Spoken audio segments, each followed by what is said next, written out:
አዲሱ ኃይል ህወሓትን ማጥቃት ጀመረ። የህወሓትና የሐራ መሬት ታጣቂ ሰራዊቶች በሶስት ግንባሮች ውጊያ ማካሄዳቸው ተሰማ። ጦርነትን የተቃወሙ ወጣቶች እየታደኑ ነው። ህወሓት በትግራይ ከተሞች ወጣቶችን ማፈስ መጀመሩ ተገለጸ። ሰራዊቱ በጎረቤት ሀገራት መሰማራቱን ይቀጥላል። ጀነራሉ ኢትዮጵያ በጎረቤት ሀገሮች የምታሰማራውን የሰላም አስከባሪ ኃይል አጠናክራ ቀጥላለች ተባለ። ወደ ወልቃይት ጦሩን ያስጠጋውና ማስጠጋቱን የቀጠለው ህወሓት ሰላምን ፍለጋ ከራሱ ተገንጥሎ የወጣው የትግራይ ሰላም ኃይል ውጊያ እንደከፈተበት ሰምቷል። በዚህም ህወሓት ራሱ የለኮሰው እሳት ራሱን ከበባ ውስጥ እንደከተተው እየተነገረ ይገኛል። በዚህ መሃል ህወሓት እንደለመደው ወጣቱን ለጦርነት ለማማገድ ወጣቶችን ማፈስ መጀመሩ ታውቋል። በአሁኑ የመረጃ ሰዓታችን የእነዚህንና ኢትዮጵያ በጎረቤት ሀገሮች የምታሰማራውን የሰላም አስከባሪ ኃይል አጠናክራ ትቀጥላለች ስለመባሉ የተሰማውን ጨምረን ልናስደምጣችሁ ተገኝተናል። ሰላም ውድ የወል ዴይሊ ቤተሰቦች እንደምን አላችሁ? ቻናሉን ሰብስክራይብ፣ ላይክ፣ ሼር ያደረጋችሁ እስከ መረጃዎቻችን ፍጻሜ አብራችሁን ቆዩ።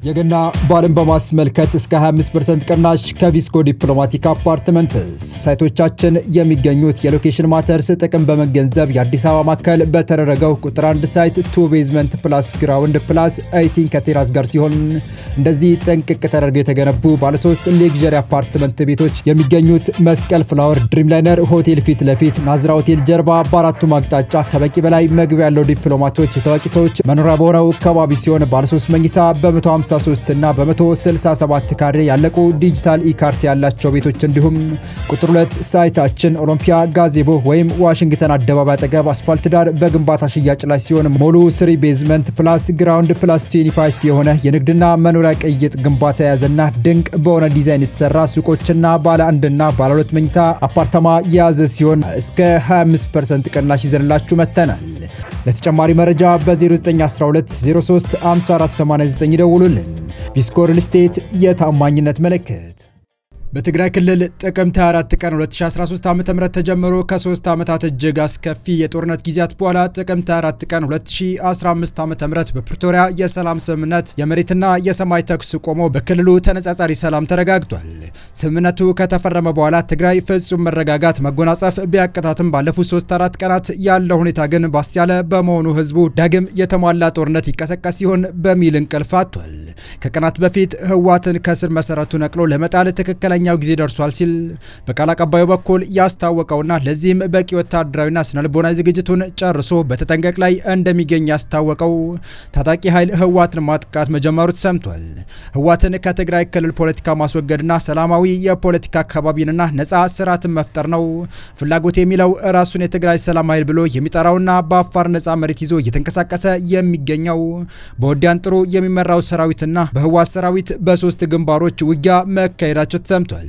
በጠለምት በኩል ነገሮች ተካረው ወዴት ያመሩ ይሆን በሚል እየተጠበቀ ባለበት ወቅት ከሰሜን በኩል ያልተጠበቀ ውጊያ መከፈቱ ለህወሓት ነገሮችን አክብዶበታል እየተባለ ነው። የመረጃ ምንጮች እንደጠቆሙት ከሆነ ወጀራት፣ ጎንኳና ሰናአላ በተባሉ ቀጠናዎች የህወሓት ሰራዊት መነሻውን አፋር ድንበር ካደረገው ራሱን የትግራይ ሰላም ኃይል ብሎ ከሚጠራው የሐራ መሬት ታጣቂ ኃይል ጋር ከባድ ተኩስ መክፈታቸውን የተነገረው። እንደ ምንጮች ገለጻ በሁለቱ ታጣቂ ኃይሎች መካከል የተካሄደው የተኩስ ልውውጥ በከባድ የቡድን መሳሪያ ጭምር የታገዘ ሲሆን በአሁኑ ሰዓት ከቲፒኤፍ ጋር የገጠመው የህወሓት ቡድን አርሚ 44 ኮር 2 ውስጥ የሚገኙ አውሮራ ክፍለ ጦርና ሽላ መረብ ክፍለ ጦር መሆናቸው የመረጃ ምንጮቻችን ገልጸዋል። ህወሓት በተለያዩ አቅጣጫዎች የገባበትን ወታደራዊ ፍጥጫ ተከትሎ መቀለ በከባድ አስጨናቂ ሁኔታ ውስጥ መሆኗ እየተነገረ ነው። ከጥር 18 ቀን 2018 ዓ.ም ጀምሮ በሰሜን ምዕራብ አካባቢዎች የግጭት ምልክቶች መታየታቸው ህዝቡን ከፍተኛ ጭንቀት ላይ ጥሏል።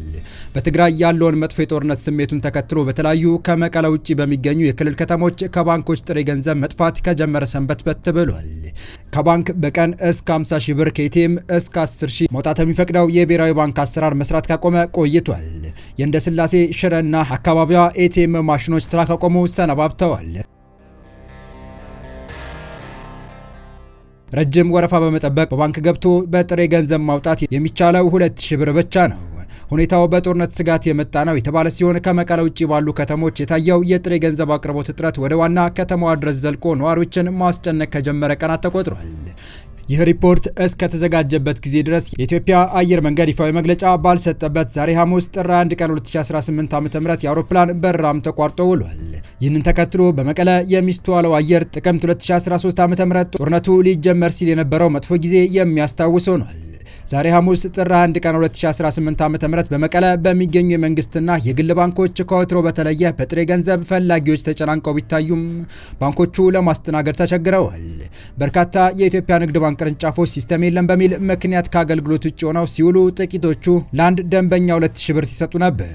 ጥቂት የግል ባንኮች ጠዋት ላይ የብሔራዊ ባንክ አሰራር በመከተል እስከ 50 ሺህ ብር ጥሬ ገንዘብ መስጠትና በኤቲኤም ማሽን ማስተናገድ ቢጀምሩም በተገልጋይ ብዛት ከሰዓት በኋላ 10 ሺህ ወደ መስጠት ወርደዋል። ሁኔታው ተረጋግቶ በቢሊዮን የሚገመት ከባንኮች ውጪ ያለው ብር ካልተመለሰ በሚቀጥሉት ቀናት ጥሬ ገንዘብ ከባንክ ማውጣት አገልግሎት ሊቆም ይችላል የሚል ስጋታቸውን የባንክ ባለሙያዎች ተናግረዋል። በተያያዘ መረጃ ህወሓት በትግራይ ከተሞች ወጣቶችን ማፈስ መጀመሩ የከተማውን ጸጥታ ስጋት ላይ ጥሎታል ተብሏል። የህወሓት ታጣቂ ቡድን በትግራይ የተለያዩ ከተሞች የሚገኙ ወጣቶችን ባህል እያፈሰ ወደ ግንባር እየወሰደ እንደሚገኝ ምንጮች ገለጹ። በአዲግራት፣ ባድዋና በሌሎች የክልሉ ከተሞች የተጀመረው ይህ የወጣቶች አፈሳ በዋና ነት በትጥቅ ትግል ስም ወጣቱን ወደ ወልቃይት አቅጣጫ ለመውሰድ የታለመ መሆኑ ታውቋል።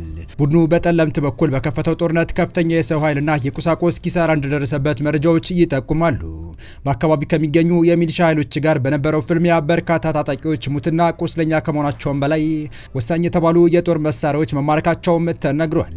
ይህንን የተመናመነ የሰው ኃይል ለማካካስም ነው በአሁኑ ሰዓት በከተሞች የሚገኙ ወጣቶችን የማፈስ ስራ ላይ የተሰማራው ተብሏል። ከስፍራው የደረሱ መረጃዎች እንደሚያመለክቱት የታፈሱ ወጣቶች በመኪና ተጭነው ወደ ወልቃይት አቅጣጫ እየተወሰዱ ይገኛሉ። ይሁን እንጂ የትግራይ ወጣት ዳግም ለማያባራ ጦርነትና ለቡድን ፍላጎት ሲል ሕይወቱን አሳልፎ መስጠት የሚሉ ድምጾች እየተሰሙ ነው። በመሆኑም ወጣቱ ይህንን የግዳጅ አፈሳ በመቃወም ራሱን በማደራጀት ላይ ከሚገኘው የትግራይ የሰላም ኃይል ጋር በመቀላቀል የቡድኑን ጥፋት ሊመክት እንደሚገባም ጥሪ ተላልፏል።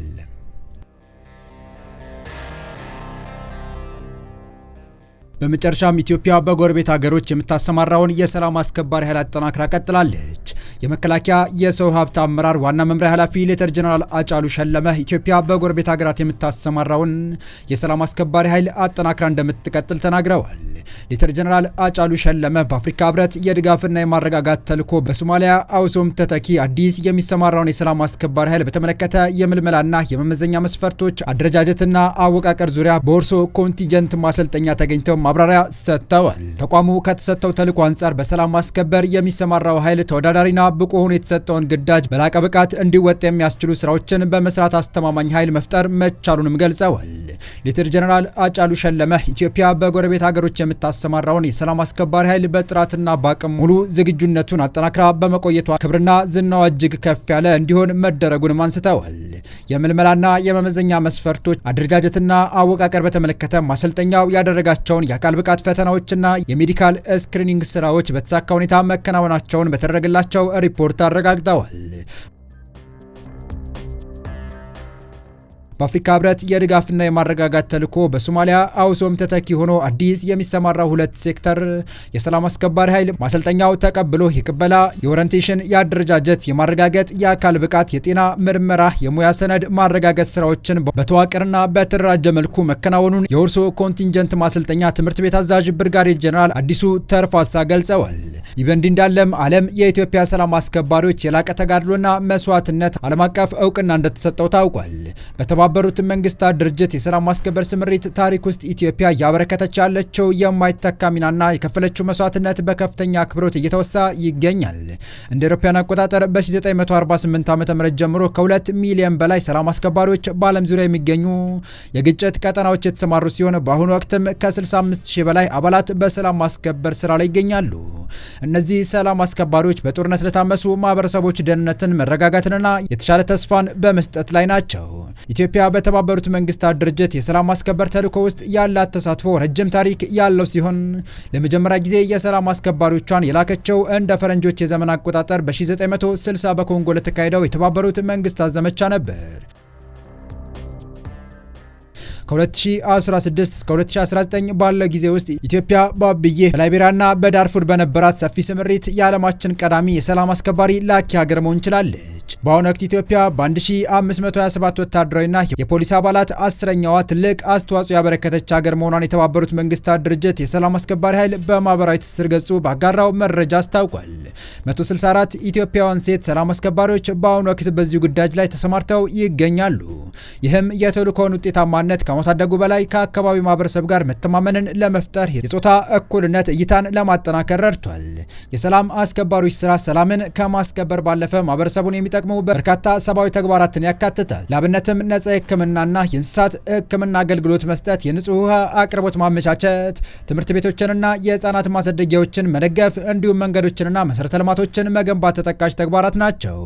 የተባበሩት መንግስታት ድርጅት የሁሉንም ሰላም አስከባሪዎች አገልግሎትና መስዋዕትነት ያከብራል። ሰላም አስከባሪዎችን ለሚያወጡ ሀገራትም ምስጋናውን አቅርቧል።